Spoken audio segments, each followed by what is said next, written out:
સામાજિક કાર્યકર્તાએ લાલબાગ બ્રિજ પર પડેલા ખાડામાં ભાજપનો ધ્વજ મૂકી વિકાસ બતાવ્યો।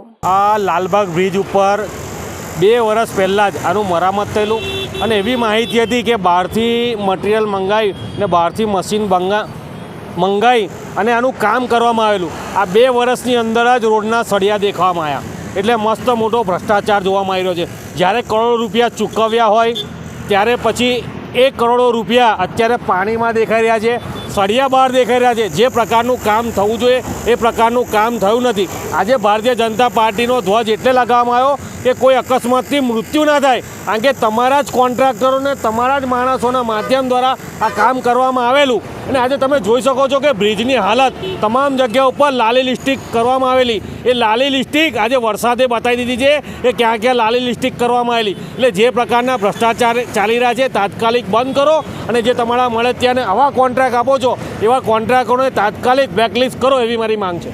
થોડાક દિવસ પહેલાં જ અહીંયા પેચવર્ક કરવામાં આવ્યું। હા, એટલે મેં એ જ કીધું કે ટૂંક સમય પહેલાં જ લાલી લિસ્ટિક કરવામાં આવેલી, એટલે વરસાદે લાલી લિસ્ટિક ધોઈ કાઢી છે અને એમને જે કામ કરેલા છે એ કામ આજે દેખાઈ રહ્યા છે, કારણ કે જે લાલી લિસ્ટિક હતી એ તો ભૂસાઈ ગઈ છે।